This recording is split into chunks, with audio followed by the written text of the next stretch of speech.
Hey listeners, look, we are finally back with a deep dive. It's been a little while, and today I'm joined by Levi Thomas, Patreon and supporter of the show. You've heard him before. He is a returning guest to the show. He's also a returning deep diver, and he is the man that holds my feet to the fire so I finally finish some games. So it's wonderful to have him back. And our other victim, I suppose, our other talking head today, the wonderful Tanner. He is a host of the LootBros. He's a long-suffering man of the Snyder Cut, Batman, and all those dreadful things that we're not going to touch today. I want to welcome you both today, gentlemen. How are you doing? Doing wonderful. Thank you for having me. You're pretty good.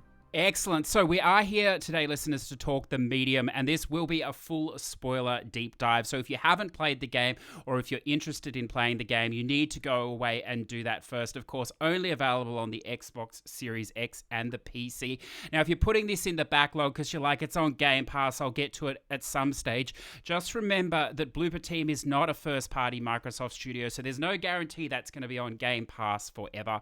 So find the 8 hours or so that it'll take, go play it, and then come back and listen to us, because I'm sure you'll agree once you've finished it, if you haven't. The ending, look, it says it has something to say, I think, as does much of the game. But look, if you're not going to play PC, if you're not going to play the Xbox, you're just here to hear about this game, then let's dive in with a little of Blooper Team first. They are a Polish developer based in Krakow, founded in November 2008.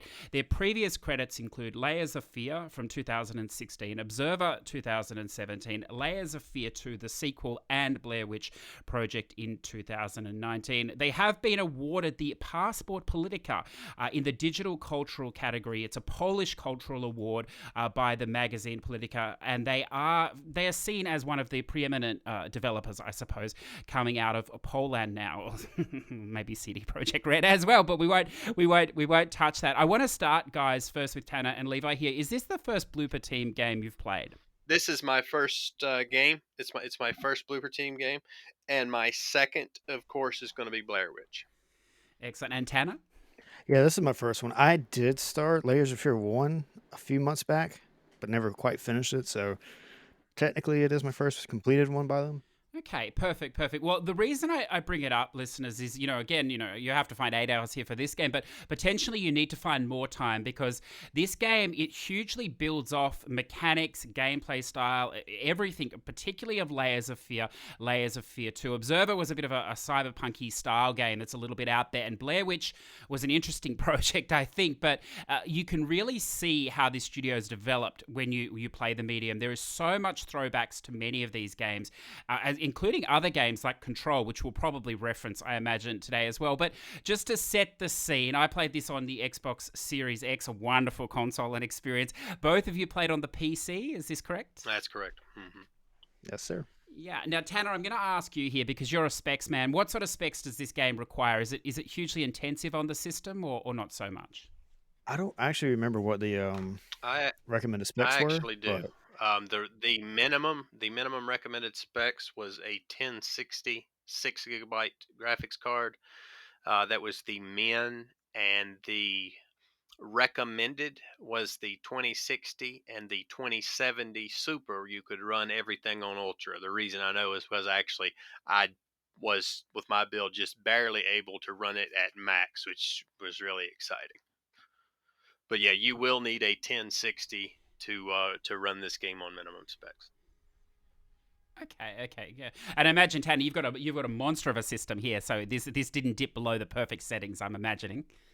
oh no, I did a few spots. There's Okay. some, especially whenever you have both worlds running at the same time. It was kind of hicking up a little bit somewhere around there.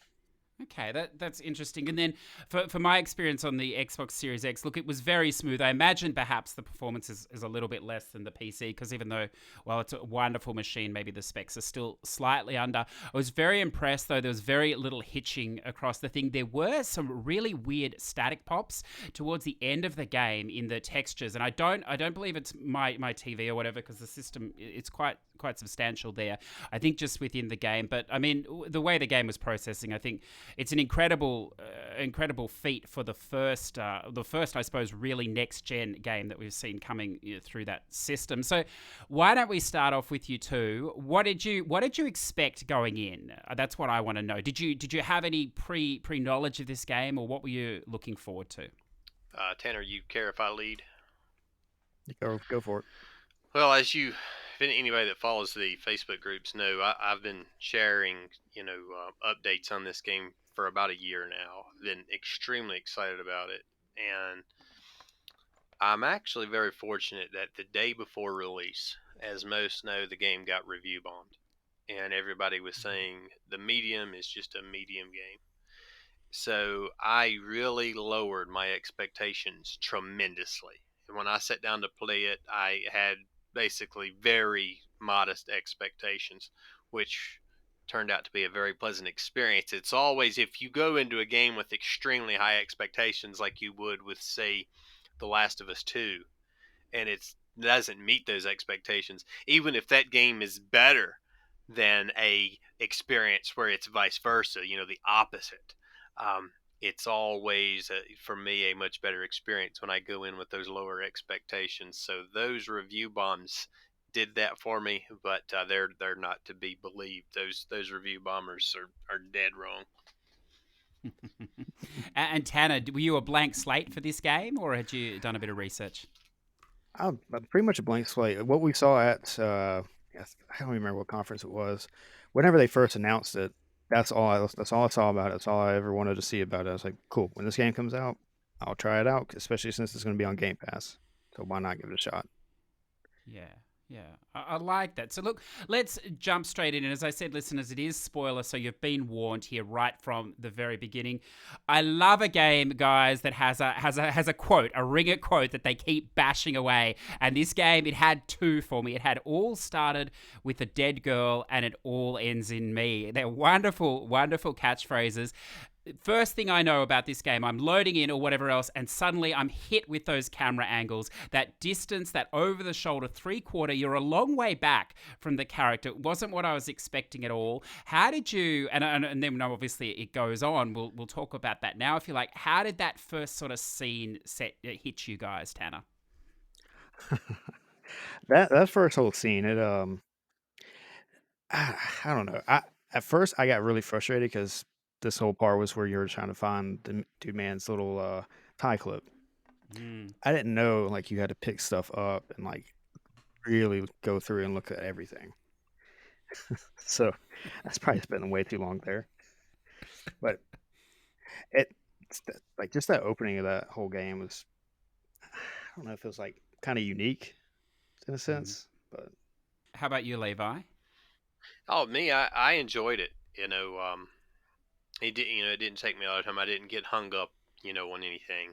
So to me, it was just a smooth experience at the very beginning. Going through the rooms and having to get these odds and ends is what made me think that it might be, kind of like a Silent Hill, Resident Evil type game. You know, soon thereafter, I realized it shared very little, if any, similarities. But yeah, I mean, it just felt like an early Resident Evil game. Those camera angles you mentioned, you know, that's classic Resident Evil stuff. Yeah, I really liked it because I like games that mask the tutorial within the game, and that's sort of what this section did. Because if you were to play that first 10, 20, or maybe it took 10 or half an hour, I'm not sure, that first section or whatever else, it's not really indicative of what the game is going to be. Sure, it sets up some camera angles there, and the general premise for using some of the tracking within the game or whatever, but it's a wonderful misconception. And even the phone call that comes in, you don't really know where the story's going to progress. It doesn't even delve into her really being a medium, although that suddenly just hits at the end of that first section, I suppose. But one of the things that it shocked me, and I know you're both PC gamers, so perhaps it didn't shock you as much, but some of the graphics in this game from the very beginning, the photos and the text in particular, you notice with the HDR, it was just off the wall. It just looked amazing, and I think I was blown away in that first section by that. Does that stuff still affect you, or are you blasé to that now with the PC? No, it's still pretty impressive to me, but I haven't been PC gaming near as long as Tanner has.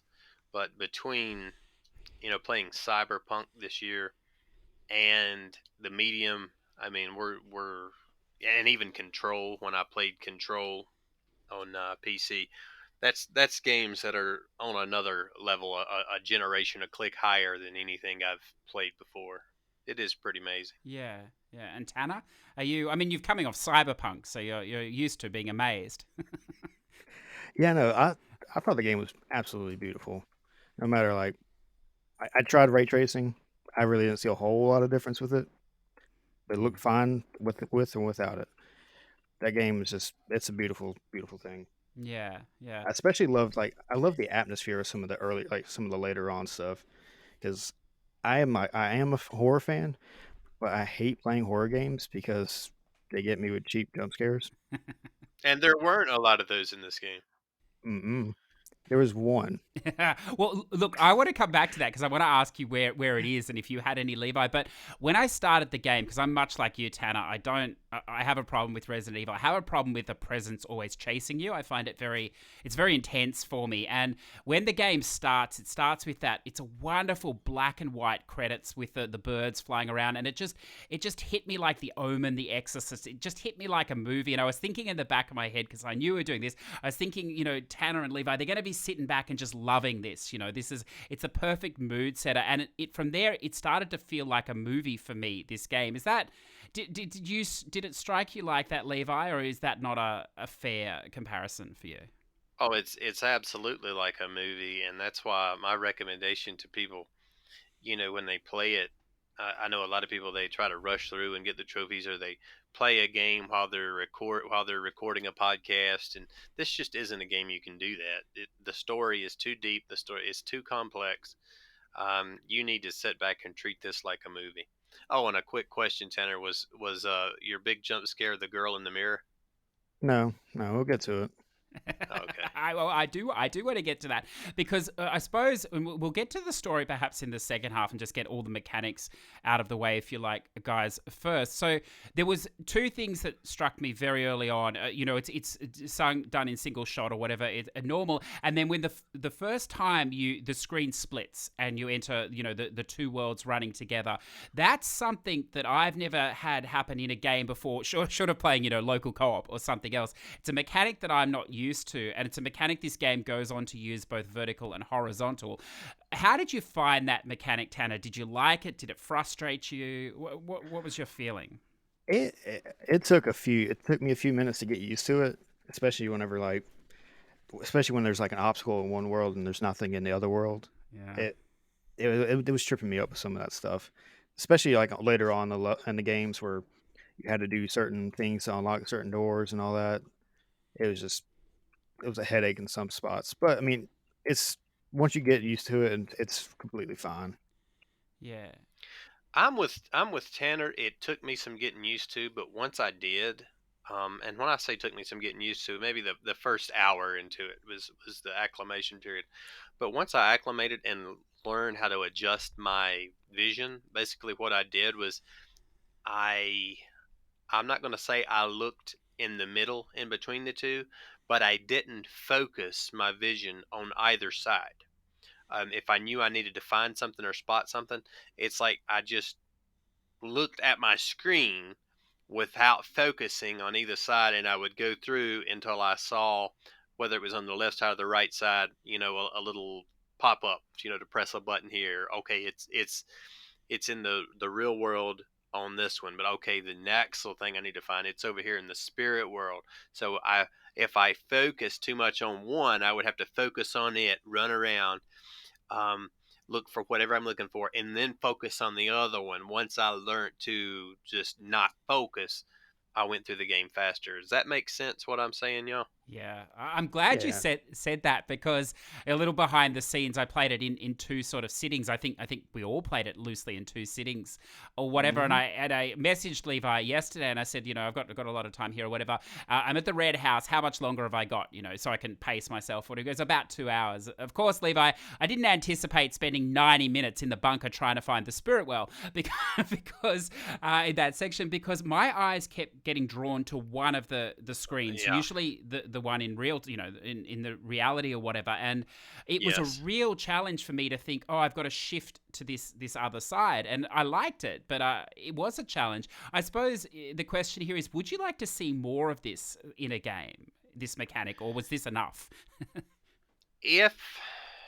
If it's as well done as they did it, if they can pull it off as good as the Blooper Team did, I would love to see more of it, specifically from the Blooper Team. Hmm. And then a second question, do you think this mechanic has some good play in horror? Because I thought, and there are chase scenes later on, but not always in this view. I thought this could be the perfect thing to actually see the thing coming at you while you're seeing in front. Like the implications for horror in particular, it could really be well used, I think. Yeah, I mean, I agree. Yeah. Mhm. I agree. I think if there's any genre specific that double screen would work well on, I would say the two genres I would pick would be RPGs, because I like even the double screen RPGs on the 3DS, even though it's not this type of experience. But I've always enjoyed that with RPGs, but also with horror. Yeah, yeah. Okay, so look, why don't we delve into the story? Because you leave that opening area, you take this weird phone call or whatever else, and you end up at this Niwa resort. It's the perfect horror setting. It's like every horror game you've ever played. You climb over the fence, it's all in disarray, the weeds are everywhere, and the game proceeds from there. So I'm going to throw it to you here, Levi. I suppose this is sort of open-ended. How you enjoyed this, whatever you'd like to throw out here in story-wise, and we'll pick it up from here if you like. Well, to me personally, I thought this story was about as good as any game I've ever seen, in any story I've ever seen in a video game. Um, I mean, for me personally, it was up there on the level of a Mass Effect. I enjoyed it that much. The people I've noticed that were review bombing it and saying the story wasn't that great, when I questioned them a little further, I found they didn't understand the story. They didn't pay attention. They didn't know what was going on, and I understand why they didn't like it, because they didn't pay attention.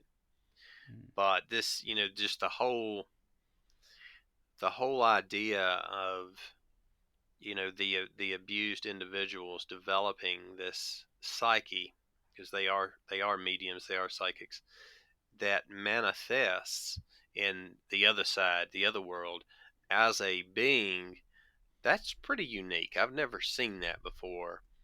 um I won't dwell on it, but I absolutely loved it. I thought the whole story, start to finish, was just well done. Beautiful story.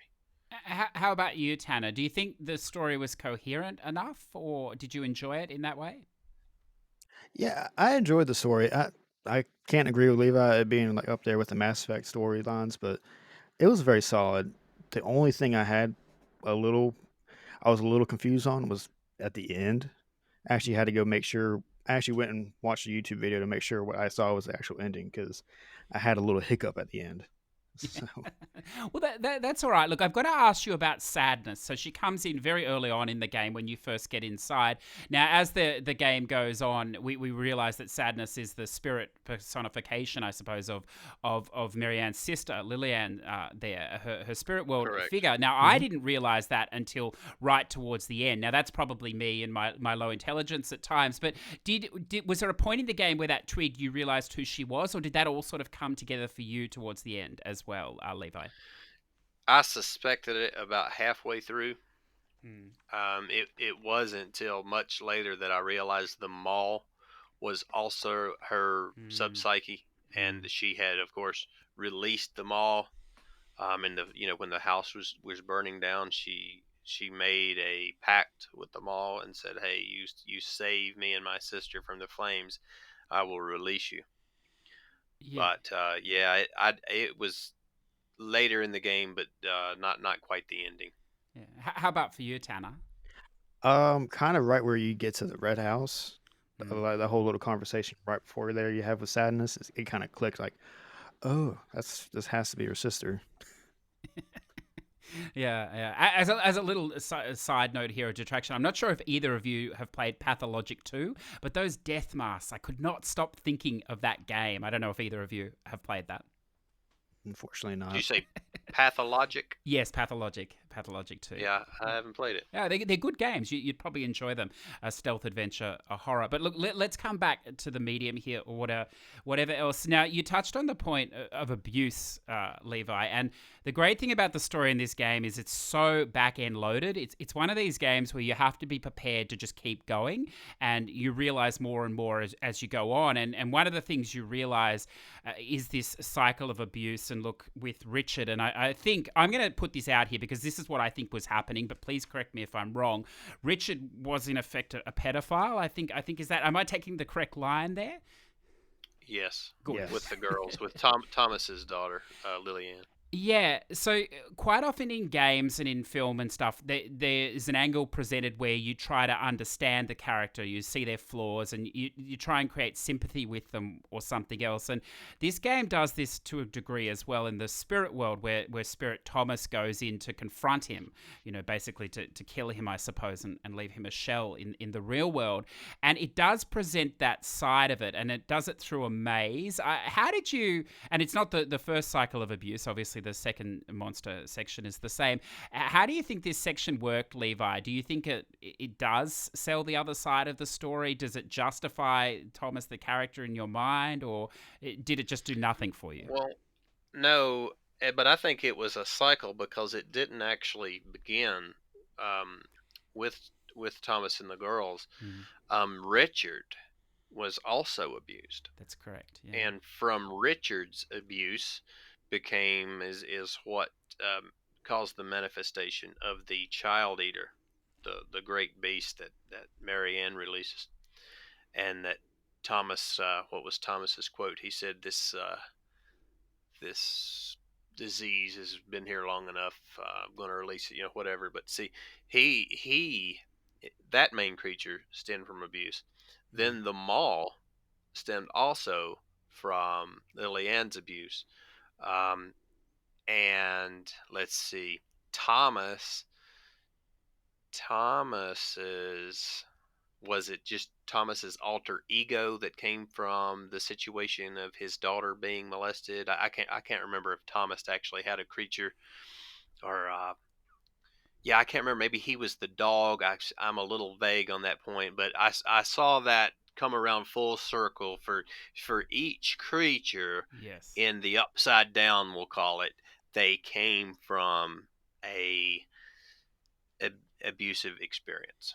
Yeah, and I mean, the game up until that point with Richard, it doesn't really delve on that. In fact, it feels like you're just meandering around, waiting for the beats to kick in. And then it does present that cycle of abuse, I suppose, Tanner. And this is what, I felt it from the very beginning. And then, as you say, in the Red House, it was his father that was, abusing Henry. Well, he was a criminal or whatever else, and the lifestyle or whatever. And Henry rebelled and became law enforcement or whatever. But this cycle of abuse that ran throughout the whole game. What did you feel of that narrative thread, Tanner? I don't really know, because I don't know how I was feeling with the game. I just I know the story just gripped me, and I didn't really put too much thought into what was actually going on. I understand the motives and what was triggering people to act the way they were doing. Like you said with Henry, he had an I'm assuming an abusive relationship with his father. I'm assuming he killed his father at that point, and that's when they hired him to be the hitman for whatever organization he was working for. Yeah. Same goes with I think it was Richard, because oddly enough, if you what I picked up on with Richard, everything that was happening to what happened with Lily, with all the paintings and all this other stuff, he did it with the other girl in that world, which I don't remember her name.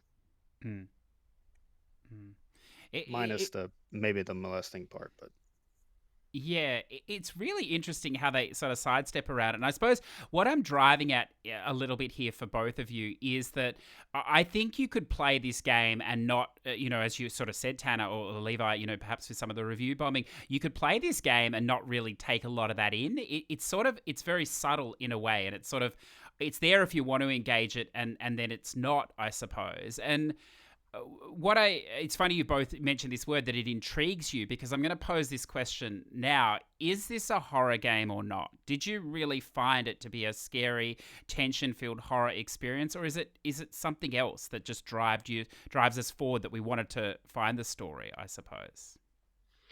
No, I definitely consider it horror, but it is, it's not survival horror. It's not Resident Evil horror. You're not slaying zombies left and right. This is a true psychological horror, Hmm. but it is every bit a horror game. Yeah. Okay, well, I want to now, excuse my language here, but I play these horror games or whatever else, and I have these what I like to label them the fuck me moments, because I'll be playing along and something will happen, and out of my mouth, without being able to stop, I'll go, oh, fuck me, And look, I'll share my first one. I don't know if it was the same as you, or if you had one of these moments, but my first one was when you got the razor that you'd use throughout the game to cut through the skin walls, just wonderful, Right. as well, and you're looking through the bathroom door, and you look, and then sort of the red comes out of everywhere, and it sort of explodes or whatever else. And that was a great jump scare for me or whatever. But that was the only one for me in the whole game. Now, I don't know if you had more or not. That was the exact one for me. Did you have another It one? aggravates me. Anna? No, that one aggravated me so much because I knew it was going to happen. Yeah. It's just 1 minute, there's nothing there, and then, oh, eyeball. It's like, oh, God. Did you have any moments like that, Levi, that sort of shocked you, I suppose? The girl in the mirror. Well, Ah. not the girl in the mirror. It was sadness when I'm up in the hall in the top floor, and I walk past, like you're going down there where the bolt cutters are, Mm. Hmm. and then I walk back, and boom, there's sadness in the mirror. That one is the one that actually got me. Yeah. Yeah, that was a good one. There were a few where there were sort of shadowy creatures in the backgrounds I saw sometimes too. Yep. You weren't expecting it. Oh yeah. That love first time you see sadness in the mirror, if you look close enough, you could actually see the maw in the Ah, background, kind of walking around. yeah. I may have caught that, but I didn't. But yeah, a lot of what I really enjoyed was the mall in the background, even like when you're in the bunker. And I wanted to have a run in with him, and I actually went and tried to seek out the mall and never found him until the very end of the bunker. Of course, once you've done filled up the tanks, and there he is in front of you. But like you hear him walking and talking in the background and all that. But during all that, you can't even get to him. Mm, But most people aren't going to try to seek him out like I did. They're just going to assume he's close by and be sneaking around and be on the edge of their seat. And I just loved how the mall was just always around the corner. And Tanner messaged me at one point. He's like, "This guy keeps talking about wearing my skin. It's kind of weird. He's freaking me out." yeah. And I just grinned because I loved the character the mall played. The mall was my favorite character in the game. Yeah, yeah. Look, I gotta have to ask, and I mean, Oh, i- Oh, mm, one thing I want to mention before you ask the next question. A lot of people didn't catch it, but what the mall meant and why he's pursuing her and what he means by "I want to wear your skin. I want to get to know you from the inside out."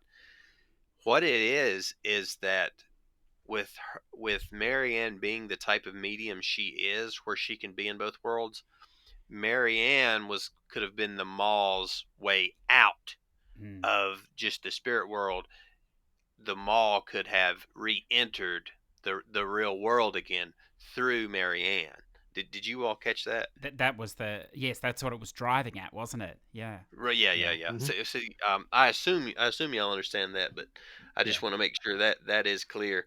And that's what, of course, at the ending, what's going on there with the gunshot. We won't dive into that yet. I'm Mm, sure we'll get there, but mm. yeah, that's what that also was alluding to. But I just love them all as a character. Okay, well, see, we're on the Moor. Let's just dwell here a moment. So the Moor obviously is born from a bargain that Lillian makes when they're facing imminent death in the burning house. It's sort of that moment, I suppose. It's highly it's highly romanticized in art. It's the moment you sell your soul to the devil or the unknown force for wealth or amazing talent or in this case to survive, I suppose. All these different things, and it's always a trade-off yourself with the devil, or in this case, the Moor, or whatever else.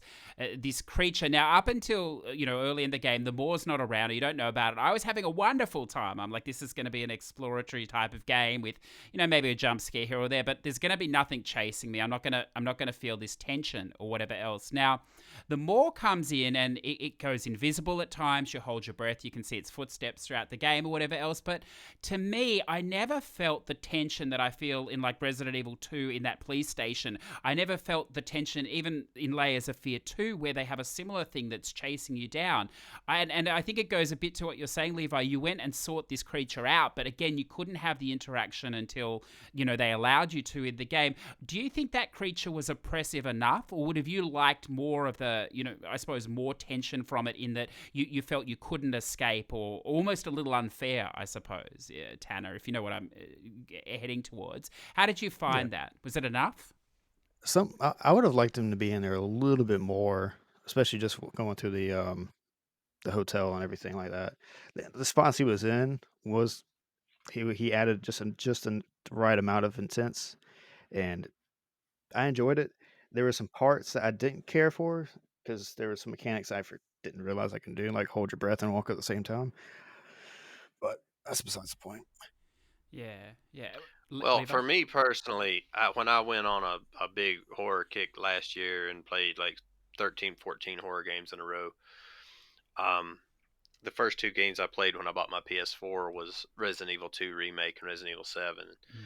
After going through that for like 6 weeks, I mean, I was to the point that like Resident Evil 2 and the police station and parts of 7, it was actually causing my chest to hurt. Yes. I mean, this guy, this relentless creature that is after me, the nemesis, or whatever you want to call him. I mean, it just relentless. After going through that so much, where it actually started giving me chest pains, to have something that's dialed back to the level of where the mall is, I thought that was the perfect balance. I needed that slight break in a horror game, so I liked it. Yeah. Okay. I like that. One of the things I liked about Marianne is how sort of down to earth she was. I could relate to her, I suppose, in a way, even though she has this power that none of us will ever have or whatever else. She was still an approachable character, and I got my first real glimpse of that after you see them all for the first time, and you sort of have to sneak through, and then there's a bit of a chase scene, and after that finishes, she just sort of stares at camera and she just goes, "What the fuck was that?" And it was refreshing, because often in games, crazy shit happens, and then all the characters just look at each other, then they just keep going on, and you're just like, what the fuck is going on here? Like, that's not how real life would be. So I suppose I'm driving. Did you like the character Marianne, Tanner, as a character? Yeah, I liked her. Like I 100% agree with what you just said. Very down to earth, like, and agree. And if I had dealt with something like that, I would have said the exact same thing. Like, what the fuck just happened?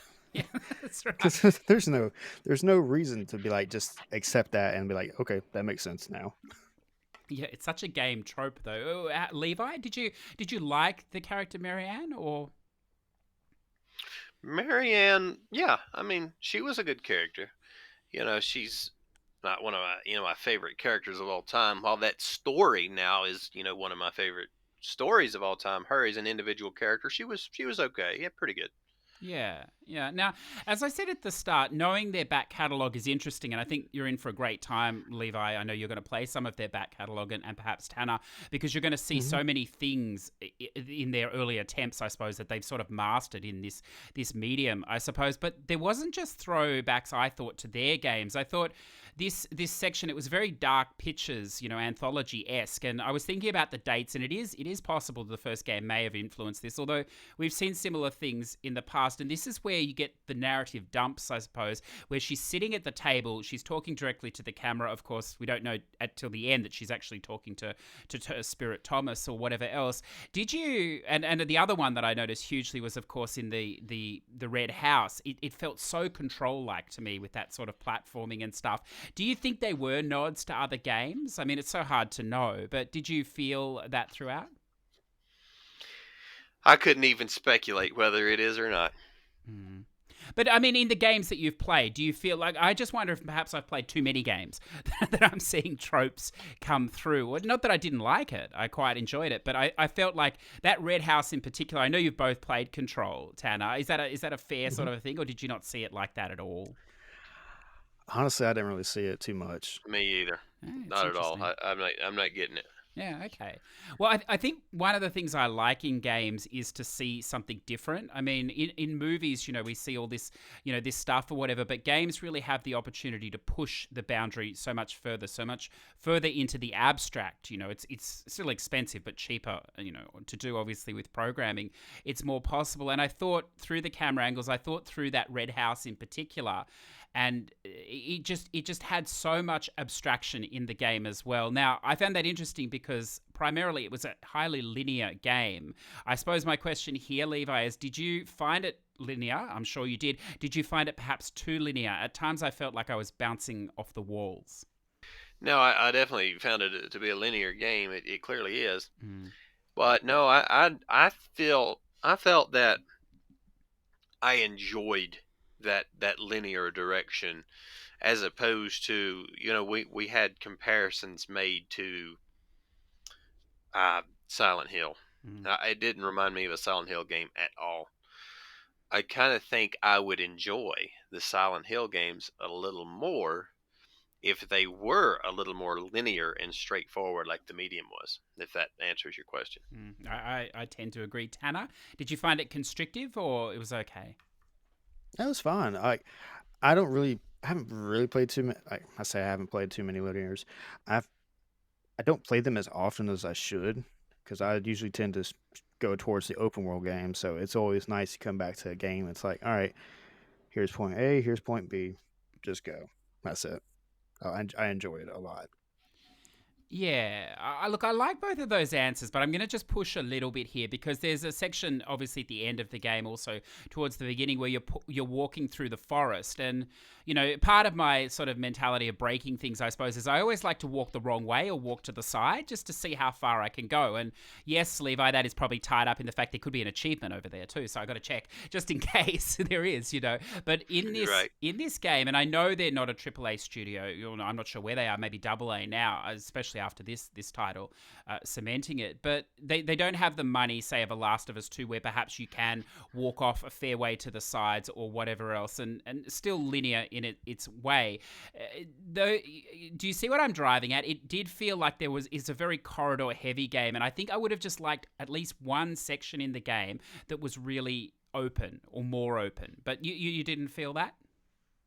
No, I understand what you're coming from. There was I think the entrance of the whole hotel was the only kind of open room because there's one spot you can go back to when you get the bolt cutters. That was it. And the parking lot before the Niwa Hotel. Yeah, that's true. I spent about 10 minutes walking around that parking lot. Yeah.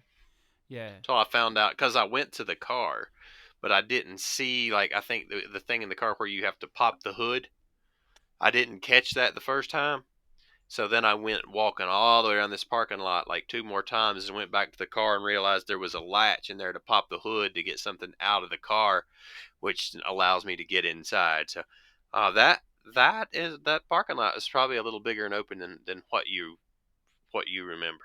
Yeah, that's true. And look, overall, I thought it was very well designed. And it's funny here because I want to talk achievements for a second, although I know they don't interest either of you particularly. But I'm going to open the door here, Levi, because I know you got most of them. And it is a mechanic here. 31. Yeah, congratulations, sir. It is a mechanic here that interested me. I was playing the section with the Moor, where you're still in the hotel and you're trying to avoid it or whatever else. And I hadn't looked at the achievements beforehand, but I finished that section and up pops an achievement. Wonderfully, totally destroying the immersion as the Xbox does, and up pops it and it said you successfully escaped the Moor without triggering it or without it seeing you. And I thought, geez, that's pretty surprising because I'm suck at stealth or whatever else. And then I was like, oh, I suppose that happened. And then literally about 2 hours later, JT messages me and goes, I just got this achievement. I didn't trigger it. Now I suppose you got this achievement as well, Levi. I'm thinking. I'm not sure. No, because I would always seek them all out. I wanted him to chase me. Okay. I wanted a little bit of that rush. the mall killed me a lot because I wanted to see how far I could push him. Yeah. So no, I would always deliberately. But after when I went through, because the whole game, it's like I was popping trophy after trophy. I thought, man, I might get a platinum on this thing. Mm. And actually, you'll be pleased to know, medium probably will be my first true platinum, 100%, whatever you call it. Yes. But yeah, that when JT explained to me, there was like, I need to get 6 more, and 4 of them said they are secret. But JT was able to figure out what they are and tell me, in the 4 that I couldn't see, they're all collectibles. Yeah. But besides the collectibles, the main one was the one you just first mentioned, that I thought, well, crap, if I didn't go picking on them all the time, I would have got that one. But no, I didn't get it. Well, my point driving there was that I didn't actively seek it, and they're sort of achievements that would probably concern me, I suppose, if I still cared hugely. But I thought, wow, the level design was so well affected that it basically set that up for me to do. I thought, in that there was plenty of cover and stuff like that, and I think it's leading me down this line of that if you're not a big horror fan, I think you can definitely play this game. You're not going to get, you're not going to get scared to the point where you just can't move forward. You're not going to get so tense, as Levi said earlier, the chest pains with RE2 and RE7. It is definitely manageable to play this game. Seeing we touched on collectibles, they're the bane of many gamers' lives, but they were done in this game through postcards, through notes, and then through recreating scenes. How'd you find the collectibles added to the overall story and progress, Tanner? I liked them. They were like, gave a little insight on what was going on before everything went to hell, and like you see with some of the actual what would you call them? The recreations of like the memories that were left behind. Mm-hmm. Really showing off like how bad this mall was getting around and like just tormenting everybody.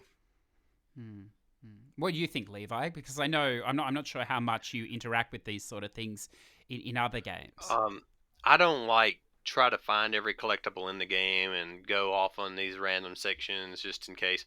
But I do always grab the ones that are out there, and if it is one you have to read, I always take the time to read it. I always go through the recreations like Tanner was talking about, where you just had to like press left until the image came into place, and then you saw them talking.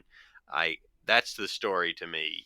If you don't take the time to listen to those clips and read those little collectibles, you don't get the story. You don't get as deep into it. So I like those additions. I don't like games where you're just reading the whole time, just picking up something and read it constantly. I don't enjoy those kind of games. But the medium, they didn't take it too far, so I enjoyed it. Yeah, okay, I like that. Now there are many substantial cutscenes in this game as well. Beautifully done or whatever else, quite long in length. But one of the things that shocked me, and it wasn't what I was expecting, and I think I would have liked more of this, and I wanted to ask you both about it, is that each of the boss fights, I suppose if we can loosely say that, the big monster you face off within the people, each of those is done really in a cutscene. There's no real action there, or there's very little action. It's not like a boss fight like you'd think in a traditional game. Did you like that sort of thing, Tanner, or would have you liked to have taken it on in more than like a 10 or 20 second loop before the cutscene? I was fine with the cutscene boss fights. I'm When it comes to like horror game boss fights and stuff, I'm not a big fan of them. Yeah. Again, chest pains. How Yeah. you're the same, Levi? You prefer it like this? Or? Yeah, and it's because if I hadn't played, I mean, I've played more probably horror than anything since I really got back into gaming. Well, it's probably a tie between RPGs and horror. Mm. But if I hadn't just played basically 9 Resident Evil games, 3 Silent Hills, and then probably 12 other mix and match horror games, so 30 horror games in the past year. If I hadn't played 30 in the past year, I might not have appreciated it as much. But after doing all that and getting those chest pains, to have a game where it's an easy cut scene boss fight, if you want to call it that, I enjoyed it. I said, sure, let's kick back, because sometimes it gets really old to like this just crazy combat where the boss kills you like 10 times. That gets old to me. I Mm. don't enjoy that. Like especially this game you and I are both playing, Hades. I Mm. mean, just constantly. having to go and fight and fight and fight and fight and die and fight. I mean, it just gets so old to me to have something easy in a cutscene. I loved it. Yeah, I did too, and I think the movement was always sort of forward. I wanted to ask you, obviously, when you transition out of your body into the spirit world, you only have so long. I think it's about a minute or so. If you're out for longer than that, you do die. I thought that time was quite fair for the things that you needed to do. Did you feel that as well, or did you ever feel like you're under pressure there and with not enough time? I thought it was about right. I pushed it one time because I didn't know what would actually happen. I pushed it just to see how far it would go till I died. Yeah, But yeah, I thought the timing was about right on it. yeah. I agree. Okay.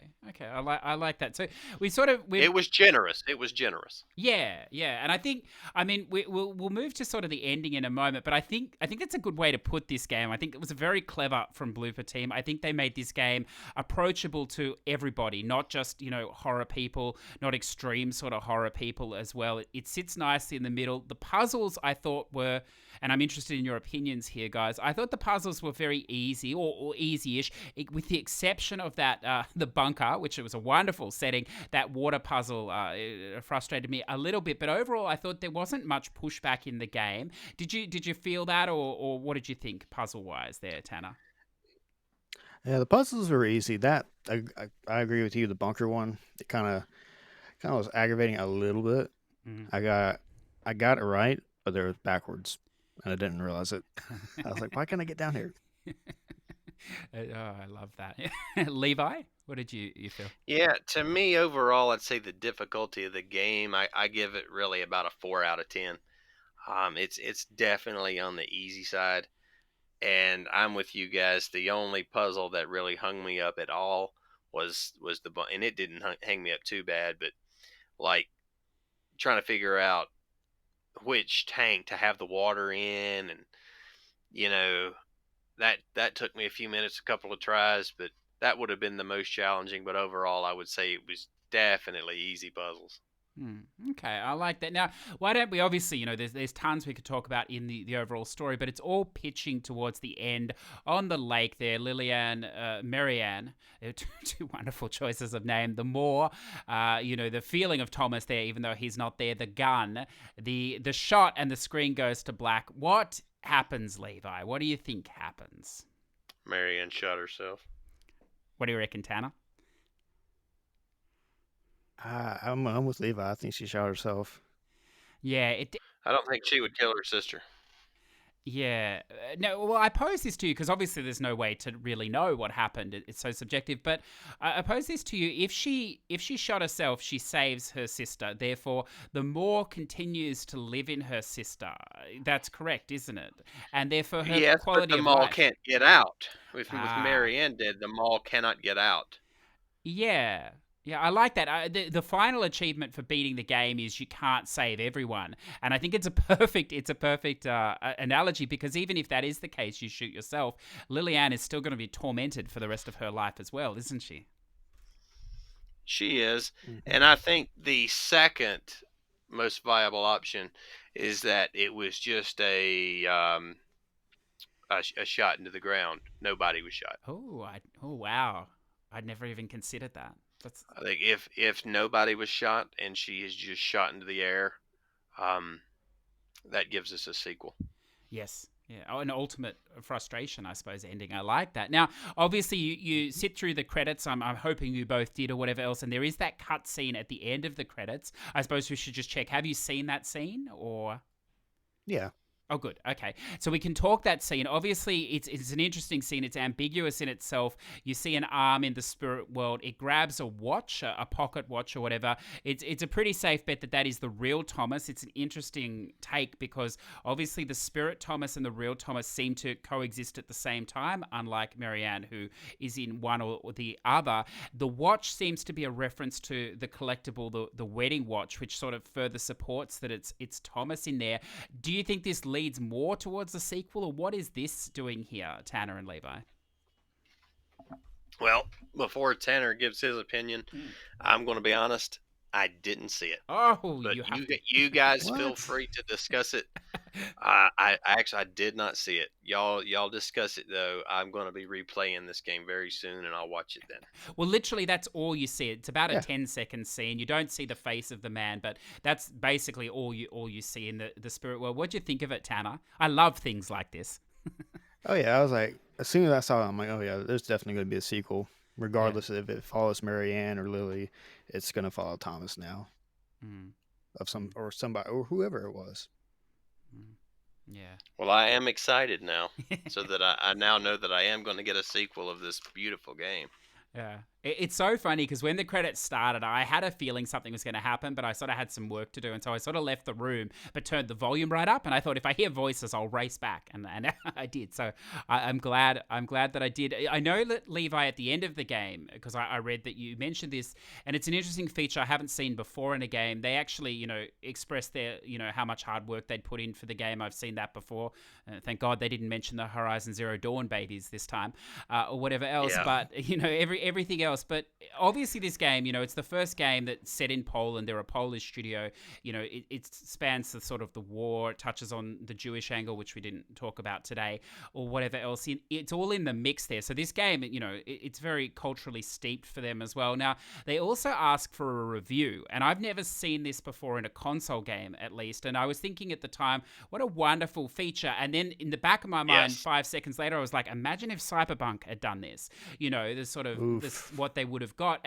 Is this something you'd like to see? And obviously, not everyone's going to engage with Absolutely. it. And do you think it's an effective tool, Levi?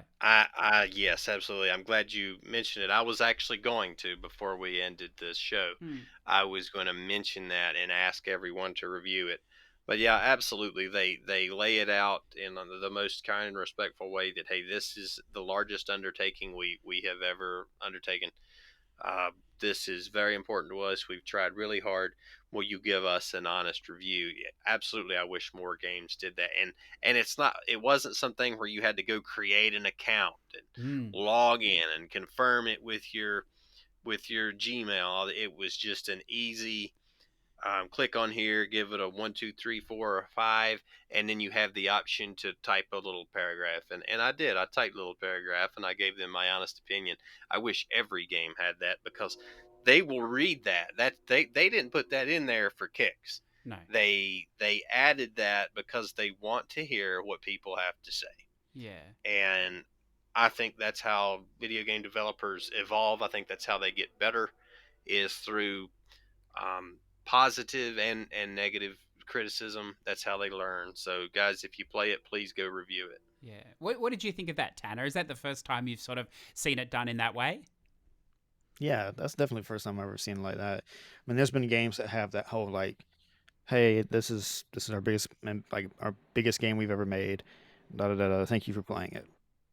That's been it. I've never seen it like, here, give us a review real fast. Especially since it was just with Xbox, so it just prompts you Mm-hmm. to your login for Xbox Live. Mm-hmm. You just give it a 5 star or whatever you want to give it. Mm-hmm. Yeah, I thought it was really encouraging, and I think this is something I hope Microsoft perhaps Microsoft need to take ownership of it, because that comment on the Xbox is then available in your region as a review for the game. And I think that while this was Blooper Team doing it, and they had a solid product and they did it, whereas obviously someone like Cyberpunk perhaps would not want this on there at the moment, perhaps this is something the platform holders should look at, because while maybe 10% of people will do this, I don't know the number, it's a wonderful way to maybe have a better idea of a game, because we hear about all these reviews and things, but the reality is a lot of these people don't even finish the game. By putting it at the end of the game, at least you're getting an opinion from someone who has actually finished the game, which I thought it's kind of exciting. I don't know how you feel about that. Oh, yeah. Hmm. And CJ, I've actually got a question for you guys, too, since we are closer to the end here. I just want to know on the scale of 1 to 10, or even you can use the 1 to 5 scale of the review. What do you guys rate this game? And I'll start. Mm. For me, at the beginning, of course, I had low expectations after hearing the review bombings. At the beginning, early on in the game, I thought it was a good, strong 8. Later in the game, I thought it was a high 8. Instead of low 8s, I thought it was high 8s, 8.8, maybe 8.9. And I think that is truly what it deserves, is a high 8. But after I finished the game, just me personally loving it so much, I went ahead and gave it a 9.0. So overall, what would you guys rate this game? Tanner, what do you feel? I give it a solid 8.5. 8.5. Yeah, especially this is like the showpiece for what the Xbox One Series X can do, and it's fine. It's a good game. It was not buggy like most like quote unquote launch titles are. So And I think 8.5. I think that's very fair. I think that's about where it should be, mid to high eights. Uh, and I agree with that. But for me personally, I loved it so much I bumped it even a little higher. But CJ, am I guessing you're also there in the mid or high eights? Yeah, it's a funny game for me. I echo what Tanner says. I think this is a wonderful, showcase at the start of the Xbox Series X. And I mean, it's only going to go on from here. The development, everything, the power of that system is only going to be further explored. And I'm sure in 4 years' time, we'll look back at this and yes, we'll be like, oh, it was great, but look what it can do now. But I think at this entry point, and it's not a studio owned or funded by Microsoft. So I think it's wonderful what they've managed to achieve. And I think full kudos should be given to them for not trying to get it on the base Xbox. I think, we're going to see more and more of these problems happen in the next, year of them trying to split games across both systems. And I have a lot of respect for any developer that is not going to play that game and is prepared to, to own the new technology. And even if it comes at the price of sales, they'll make it up in the back end if they make a good product, which I think this what it is. I think also it's a real testament to how much of a studio, how much progress they've made as a studio. I didn't think Blair Witch was that great. It's a premise, it's a IP, I suppose, that I really was invested in. I wanted to see great things. I didn't think the puzzle mechanics worked. I thought in some ways I thought it was too open, which is opposite to this game, coming off the back of Layers of Fear, which I think is one of the greatest abstract psychological horror games we saw in the last generation, and Layers of Fear 2, which I know wasn't loved by many, but I thought was a real masterpiece. To see how they've crafted those elements they took from Layers of Fear 2 into this game, I thought was really, really encouraging. But ultimately, I loved the story. It's the perfect horror game for me because it didn't scare me or whatever else. But I thought the one detraction I had with this game, and I can't get past it, although I know both of you have, is that I just couldn't forgive the monster fights being total cutscenes. I thought there just needed to be a little bit more there. So for me, like, having said all that, I gave it a 7.5. I think it's a really solid game. I think it's a must-play game, especially. Oh, you hit it low. Yeah, well, wow. Especially considering what's out there, I think it's must-play. But my overall quote, and I wrote this down 5 times, Levi, so I must have felt it as I was playing, is this a horror game? What is this game, and why am I playing it? Is it just because I'm intrigued by the story? And that, at the end of the day, that's what it is. And there's nothing wrong with that at all. I enjoyed my time with it, but there were just little edges I thought they could have pushed further in the gameplay. I think for myself. Out of curiosity, then, so I want to see how harsh of a critic you are.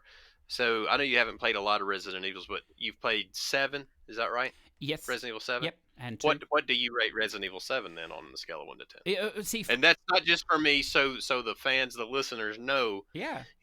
Maybe a 7. Maybe you're a little more critical. Maybe a 7.5 to you equals an 8.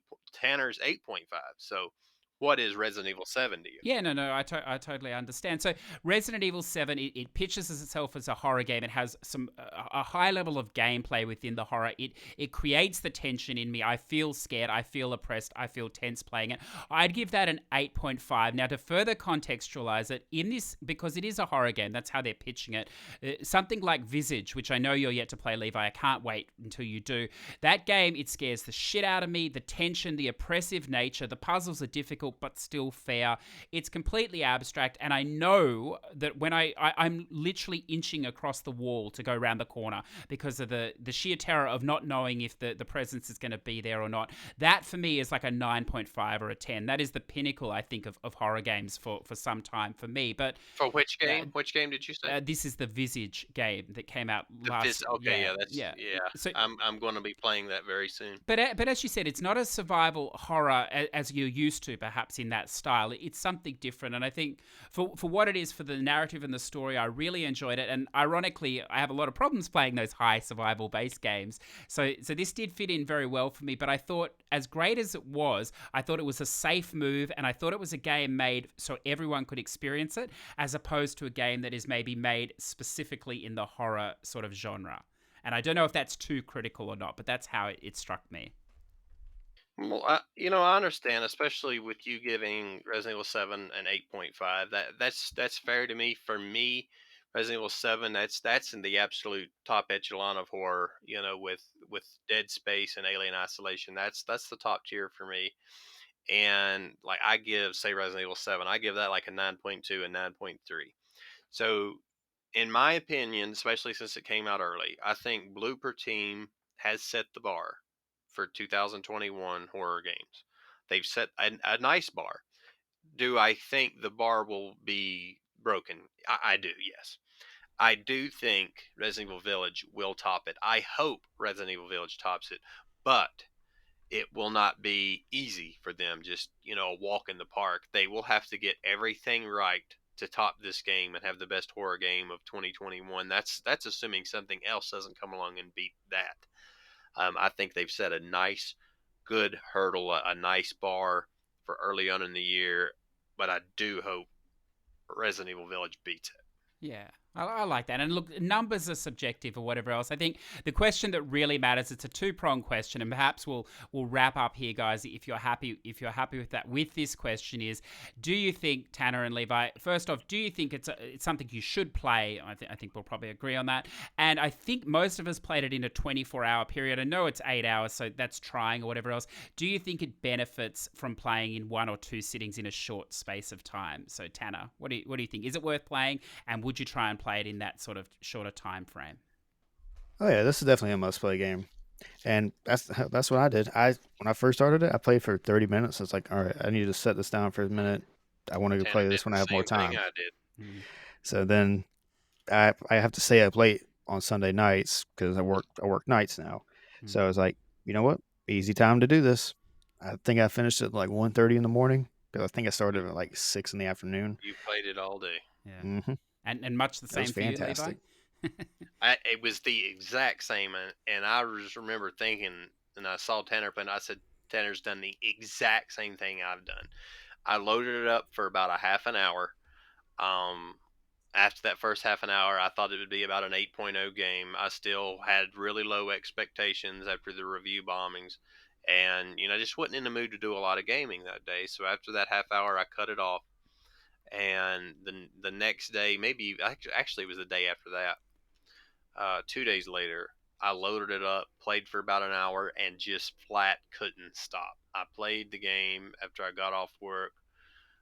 Left work a little early, so I was gaming by 5 o'clock, and I gamed straight until midnight. So I gamed 7 hours straight, and I knew the last chapter I wanted to be fresh. I woke up the next morning, very first thing, played it the last hour. So for me, it was a 30-minute session, a 7 hour session, and then a 1 hour session. Um, and as far as recommendations goes, while I agree it's a must play, I will say this: if you are one of these types that just all you do is like the trophy thing, and you just want to run through a game as quick as you can and get the trophies and say, "Oh, I beat the medium," don't waste your time. There's better games for that. If you're the type like on like the extreme side of like a Daryl, Resident Daryl, if you're a thing where he has a complete aversion to games where you can't fight back. He doesn't ever want to play like Outlast and stuff like that. Even though Outlast, to me, that's the top echelon for me of horror. He won't play it because he can't. He has to fight back.